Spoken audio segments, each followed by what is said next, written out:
Okay, here we are with the Roberts 200 first then.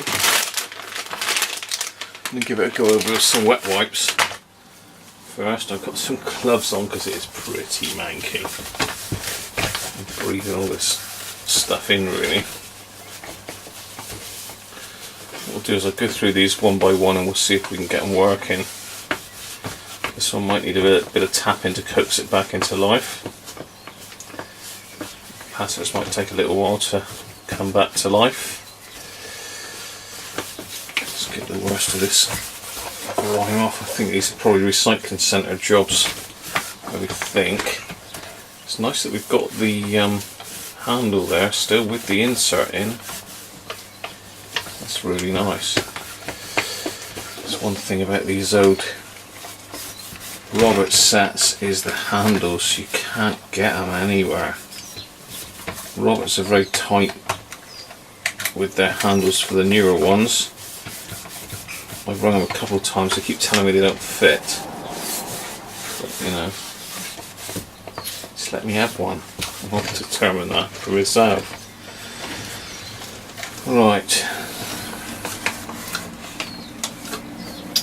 So we've got a broken ferrite there, but I've got some more ferrite antennas spare somewhere.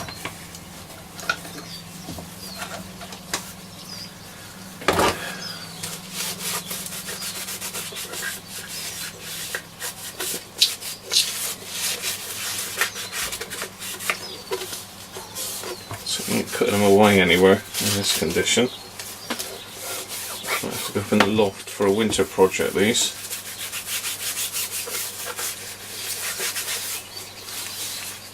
Yeah, that's a bit better.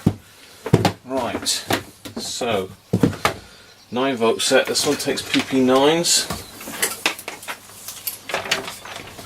in the off position. Hopefully you can see all this. The LCD's not very good on this video recorder, but video quality is pretty good, so can have it always right. Positive and negative. Don't worry about these, they're just for the car aerial socket that's powered up. Get the current limiting down. Let's turn it on. Okay. Did draw some quite high current initially, but it's just settled back down again now. Yeah, cut down on the current limiting initially. Right. Oh, that's a scratchy volume control. The volume was on maximum. So let's do a bit of tappy tap tap.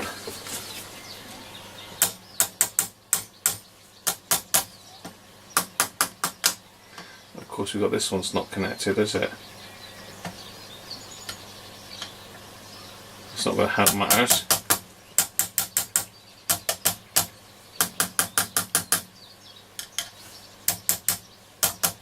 It's not even responding to that.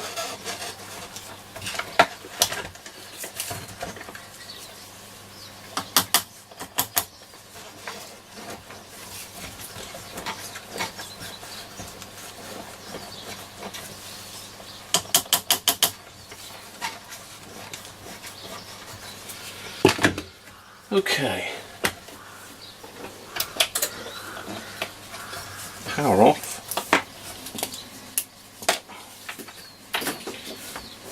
I'm going to get this out of the chassis and we'll have a look at it.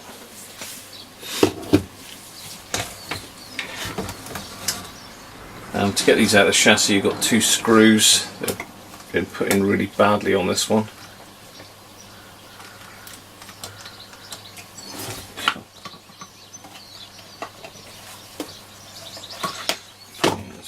Screwdriver for that. Yeah, you've just got two screws that hold these wooden blocks in here. That one's a hell of an angle, so how the earth they got that in?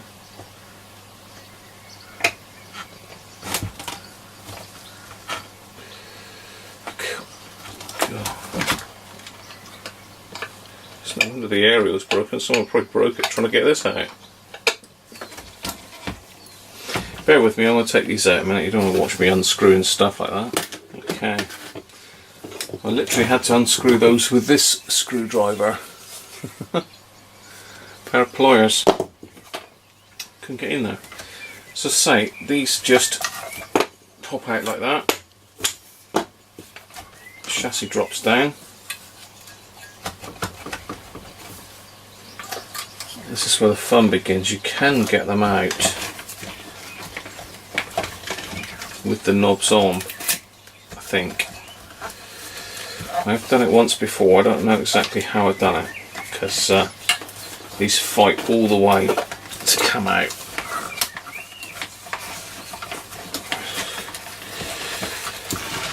Basically get this aerial out past.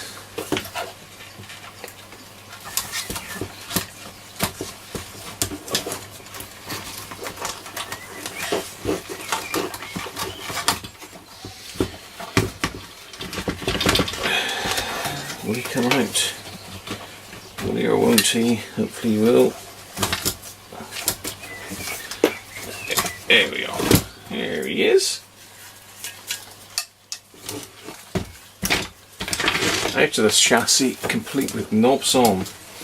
One of the things with these knobs, they're very fragile.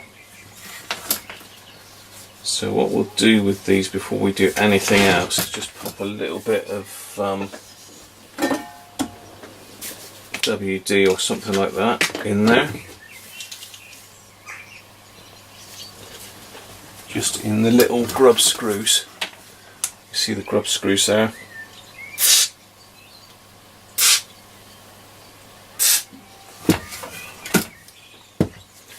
Don't really want that to go onto the dial plate, so let's just angle it away.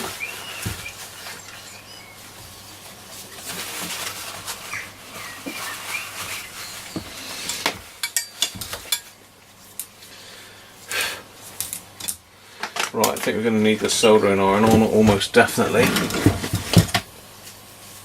I'll leave the speaker reconnected at the moment. We're just going to mess with this. I'm not going to start a major restoration on it.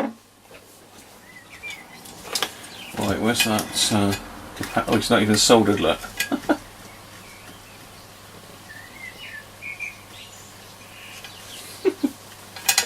I don't know if you can see that, but let's see if we can get you in there. Down here. No, you can't quite. Let's bring it down a little bit.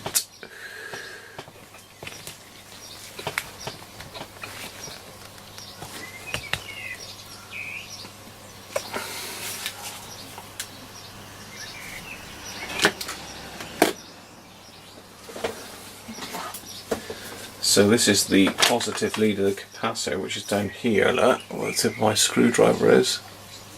Look at that. Oh dear. That's not a dry joint, that's a no joint. The rest of the board does look okay at first glance.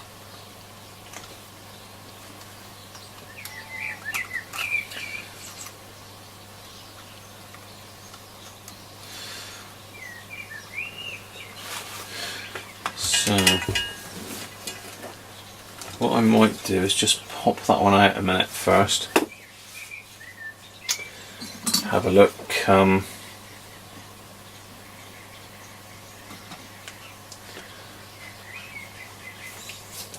Just to have a look to see what the capacitance of it is, because there's no point putting it back in if it's knackered anyway.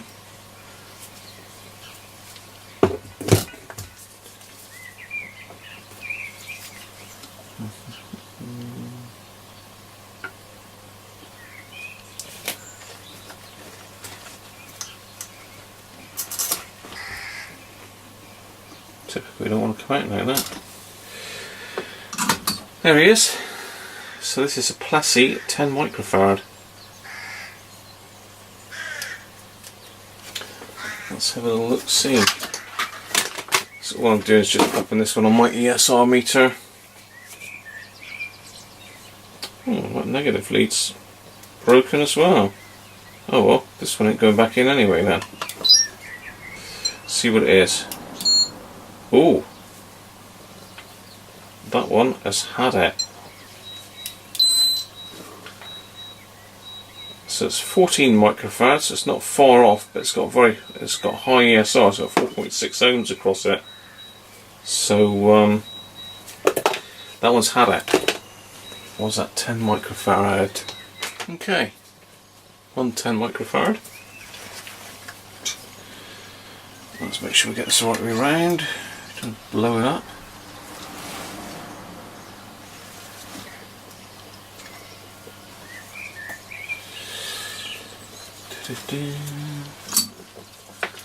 As I say, I'll do this properly at one stage. I'll get round to it.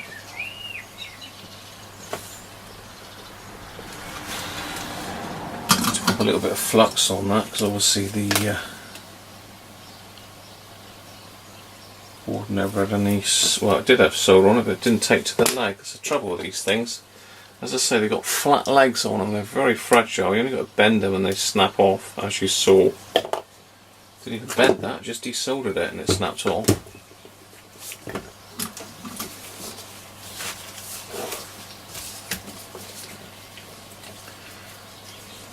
It's going to burn those other wires there, isn't it? No, you don't. So wire burning situations.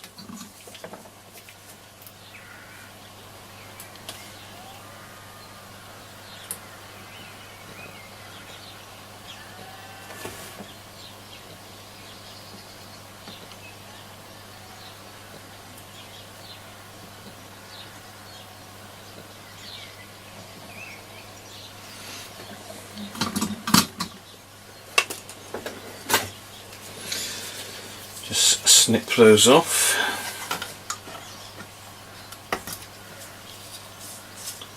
So they don't fall into the radio.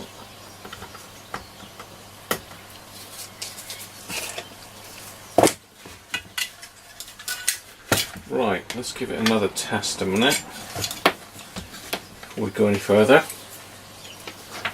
See if that sparked it back into life. Doubtful, but you never know.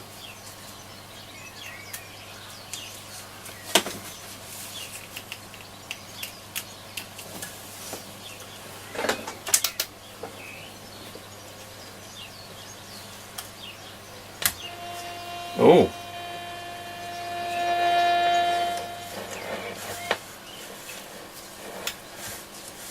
I did, but it stopped again. Ha! Right, that's one bit done, so now I expect... There we are.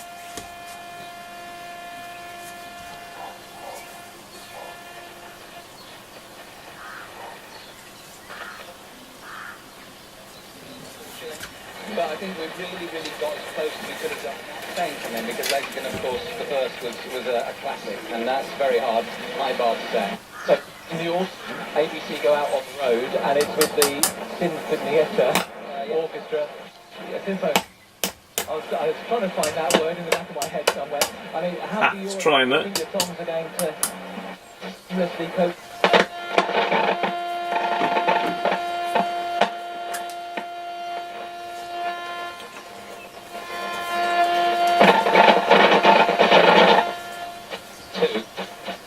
So we're going to hear all those singles. I mean, I believe The Flames of Desire is the next single after Viva Love. And then they're going to do Lexington 1 in entirety in the second half. So yeah, people going to that show. Right, let's try long wave.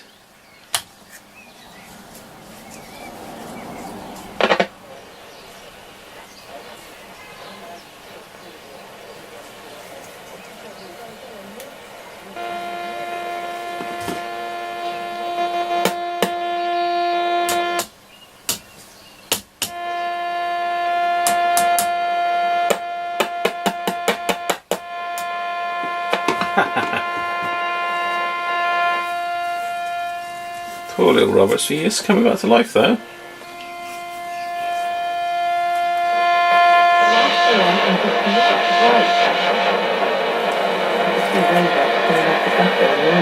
Shoulder. doesn't seem to need it. If no one else will talk to you, she continued, then I will. The problem, as I see it, is that you've been told and not told. Yeah, if we go with the lights off, it's a lot better. But none of you really understand, and I dare say some people are quite happy to leave it that way. But I'm not. If you're going to have decent lives... The other thing, we're at full volume there. Look, absolutely, it should be like blowing my ears off, but it's not, so... And none of you will be working in supermarkets, as I heard of you planning the other. Your lives are set out for you. You'll become adults, and then before you're even middle-aged, you'll start to donate. So we've got a capacitor gone there as well, I would have thought. Where are we? We've got these two big ones here, normally cause problems. 100, and there's a bigger one in there somewhere, I think. No, two 100s.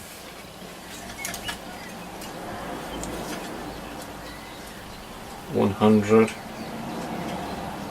Strange, they've used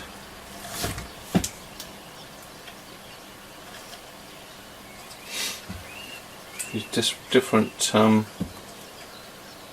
working voltages on them. The 12 volts, and these are 6 volts. It's just for sizing the circuit, isn't it? So what should we do next? I think we'll lift the shields out of these first. Lift the screen wire out. Put the same place on all of these. So what I'll do is I'll solder suck those out from underneath and pull them out, and we'll try it again. I won't bore you with that, because I'm sure you've seen it a million times. Okay, welcome back. Just pulled this ferrite rod antenna apart, and yeah, sure enough it is broken, as we knew.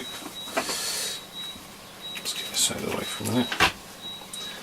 So what I'm going to do quickly is glue that back together. I've had to replace the grommet because this one had it's pretty much gone, it's had it. So I'm going to try and glue this back together.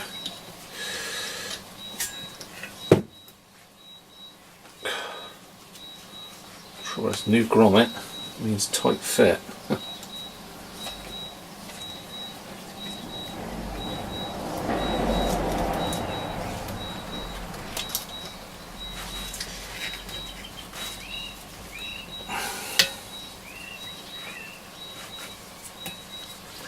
Don't damage it any more than it already is. There it goes. Come on. I say these work perfectly okay if you can get a good tight glue join on them. That's the key. It's got to be a tight glue join. Tight. Okay, welcome back. Sorry, I had to go and sort the roast out for later. So I've unsoldered the shield or screen wires from these. Now I've also unsoldered another one down there, which I need to solder back on. Let's see if we can whip these out. Shields out, part 2, take 2.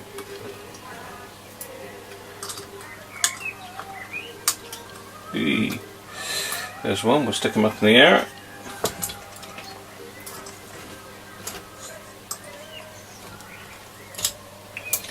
Two.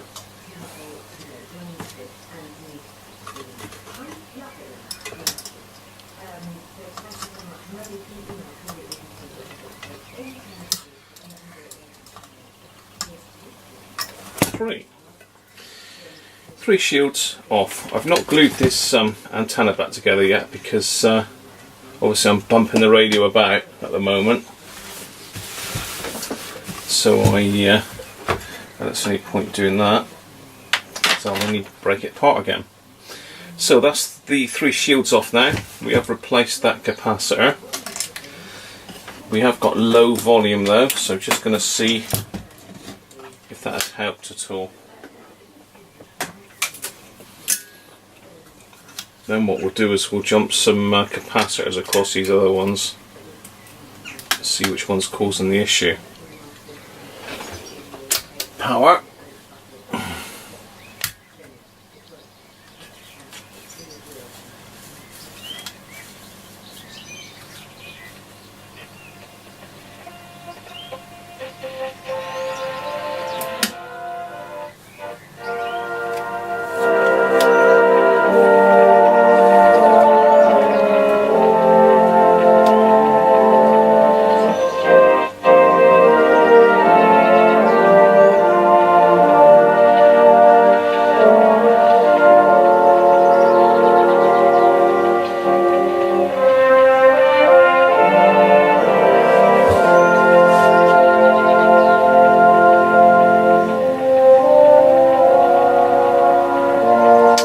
Improved the volume a little bit, but not brilliantly.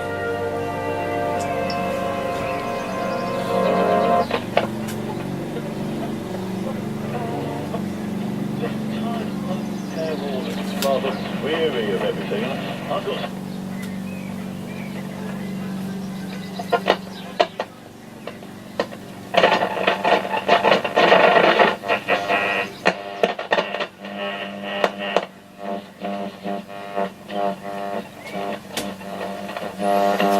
Okay, there's interference all over the band, as is normal. Depending on which scholars you believe. There's 7 each. All of them, though, known to have written dozens more. Apparently lost. We caught the name Antonio. Yeah. I tell you, it's from quite late on in the book. So the main action was taking place before this. About 4 decades before. Oh, hang on.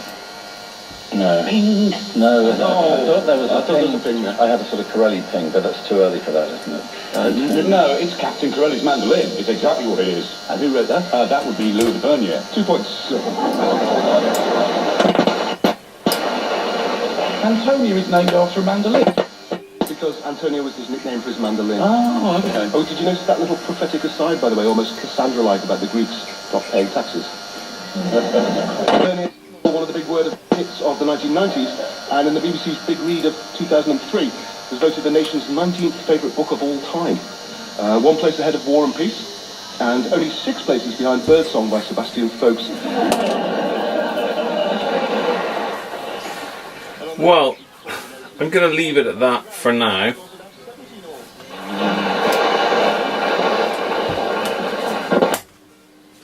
Because I have got it working. All we've got is the capacitors in the audio stage. All need changing, really. That's all these little brown ones. These electrolytics, they will be pretty much out of sync by now, well out of tolerance. So yeah, but the worst of it is done. I mean, obviously these will need to come out and be zapped, the AFs, but it's working fine now. Then it's not cutting off, apart from with something with one of these capacitors. But anyway, I'm going to glue this antenna up a minute.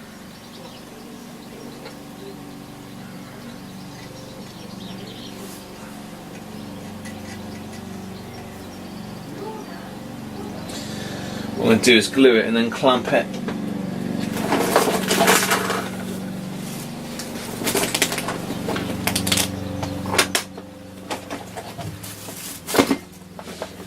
Got a fairly hefty clamp for this one.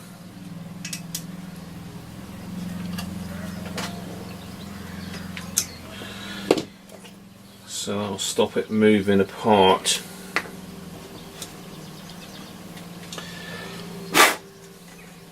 Just dribble a little tiny bit down. Again, you don't need to go mad with the glue on this.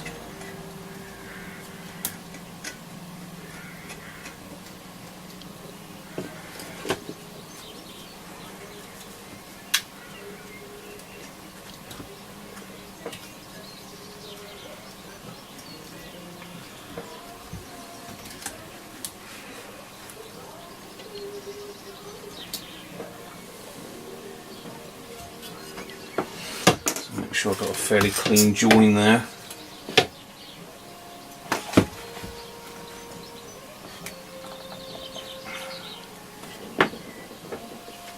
there we go, leave that to go off.